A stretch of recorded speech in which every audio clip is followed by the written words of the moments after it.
guys, how's it going? Today's video is going to be the Nanowrimo tag created by Natalia Leigh. Nanowrimo is just around the corner, so I thought let's just do this quick tag to get that final push into November. So without further ado, let's just get right into the questions. Question number 1. How many times have you participated in Nanowrimo and how many times have you won? I have participated in Nanowrimo 7 times. This will be my 8th year doing it. I love it so much. I have won all 7 years. I also participate in the Camp NaNoWrimos and I won most of those, but as far as actual full NaNoWrimo goes, I'm at 7 out of 7 and I'm hoping to make that 8 out of 8. Question number 2. Are you a pantser or a plotter? I am definitely a plotter. I love plotting. It just gets me really excited for the story. It helps me write the story, and that's why I love Preptober so much. Just spending an entire month thinking about my story and just getting in the mindset of my story and getting excited for my story really just sets me off on a really good start for November. And it's just, I don't know, just that momentum that the planning gives me just really helps me for at least the first little bit. And then when I do start to struggle, I can use some of that to push me a little bit further. So yes, planning definitely works best for me. Question number 3. What are the titles of the projects that you've attempted or completed for past Nanos? I had to cheat and look this one up. So a couple of years I've done like rewrites of old projects or worked on second drafts, but the titles or working titles of the ones that I've done so far are Omphir's Heir, Unseen by the Gods, Lefties, obviously a working title, Prophecy Story, Monsters and Imaginary Friends, and last year was Death Story. So, I'm not good at titles, in case you couldn't tell. Question number 4. What are you working on for Nano this year? This year I am working on a story that I am temporarily calling Witch Mother. It's basically the story of a girl who was given it to a coven of witches as your firstborn child in exchange for wealth, glory, etc. deal. She was raised by the witches, and now that she's older has realized how she came to be in their care, I suppose, and basically decides she doesn't like that and she's going to go and get revenge. I'm really excited for how like fun and angsty this story is going to be, so hopefully that excitement can last me all of November. Question number 5. What is one tip that you would give someone else who is participating in NaNoWrimo? My biggest tip is honestly just write. This isn't going to be a perfect draft. This is, for most people, unless you're rebelling and doing something different, for most people, this is just going to be a very messy first draft, and that's okay. Keep in mind this is a first draft, and you're writing it significantly faster than most people usually would be, so don't get down on yourself when the story starts sucking or if it's just not what you're hoping it can be.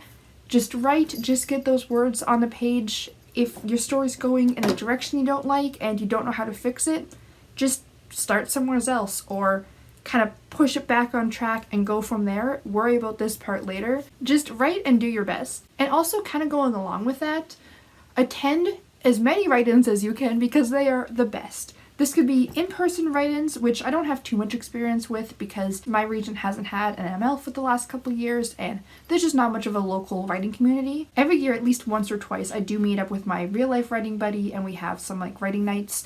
But the most helpful thing, hands down for me, is AuthorTube write-ins. It's such a great mindset and it's so motivational, and writing can get really discouraging and lonely, so having that is just really helpful for me and highly recommend. Question number 6. What is the inspiration for this novel, and do you remember when that inspiration hit you? So I don't remember specifically when I got inspired for this idea. Basically, I was just thinking of the concept of trading your firstborn for whatever, and I just kind of started thinking, what would happen to that child? Like, do they get eaten or something, or do they get raised by the witches? Like, what ends up happening to them? So I just kind of started thinking about that. And then I started thinking, okay, well, if they do get raised by the witches, like, what happens to them? What's their life gonna be like? And then I started thinking, what would happen if the kid finds out, how they came to be there and wound up in that circumstance? And then basically my mind just went from there, and I got so many different ideas, and the characters started coming alive, and that was when I got really, really inspired for the story. Question number 7. Read us the first sentence of your NaNo novel last year. I had to look this one up. I'm going to actually read the first line because it's a couple sentences. Death is a simple fact of life. Every living being will die someday. It's just how it is. But why? It's not the worst opening line I've ever written, but it's missing a little bit of oomph. But overall, it's not the worst. Question number 8. What do you plan to do with your manuscript after NaNo? I am a firm believer in setting it down and not looking at it for at least a month. That's just what works best for me, and I just really think that that's the best way to make the story the best it is. Before you move on to your second draft, just let it sit for a while. So what I'm going to do is not look at it for at least a month. Depending on my mood, I might work on Monsters and Imaginary Friends for December and get that a little more polished up before I potentially send it off to beta readers, which scares me, but we're not going to talk about that right now. Or depending on how NaNo goes, I might just take December to just chill, maybe write a couple short stories, because I'm remembering now that one of my 2018 writing goals was to get better at short stories, so there's probably something that I should do eventually. And I think maybe short stories would be kind of nice after November, so yeah, either way, this project is being set aside for a little bit, and then I'll get back and work on revisions eventually. It really depends on how well the story turns out. Like, if the story is complete garbage and I realize I hate it, it's probably just going to be saved in my folder of abandoned manuscripts. But if I really like it, I'll probably let it sit for at least a month and then go into revisions. And finally, question number 9. Are you prepared for NaNo, and are you nervous? I'm mostly prepared, but there was still a couple things that I would have hoped to have had planned out ahead of time, but it is what it is. I have enough to get a really solid starting point. I have a lot of stuff prepared. I don't know. I like to be super prepared, so take that with a grain of salt. As far as being nervous, not really. Like I said, I have done NaNo 7 times already, so it's not that NaNoWrimo gets easier, but I don't feel nervous or scared about it. Like, if I write 50,000 words, that is awesome. If I don't, I don't, you know?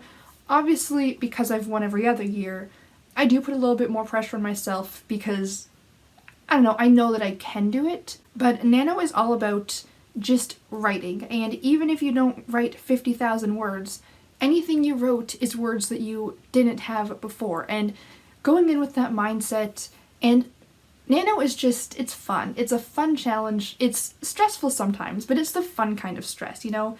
It's like a competition with yourself, and I love that. I thrive in that. That just really works for me. So it's nothing I ever get nervous about. And honestly, if after a week I hate this story and realize I don't want to do it anymore, I'll just switch to something else or pick up a new idea and write something else for the rest of the 3 weeks of NaNo. Like, I don't know. I never feel nervous about it. I just feel excited, and yeah. So that was the final question. I'm going to leave Natalia's original video and all the questions down below, so if you want to check it out or do this tag for yourself, feel free. Don't forget that for the entire month of November, I'm going to be doing videos every single day. I'm thinking that 5 days a week will be specifically NaNo related videos, and the other 2 days a week will be booktube or something else, just so the people that aren't as interested in my writing content or aren't participating in NaNoWrimo still have a couple other videos, and so it doesn't get, I don't know, too boring, I guess. But either way, the goal is videos every day, so don't forget to subscribe if that sounds interesting to you. And if you enjoyed this video, click the like button to let me know. I also have my NaNoWrimo profile linked down below, so if you want to add me as a buddy, please do. I love having so many buddies and just watching everyone else, and it's so much fun, so please do that if you're also participating. But that is all I have for today, so I hope to see you guys next time, and until then, have a great day. Bye!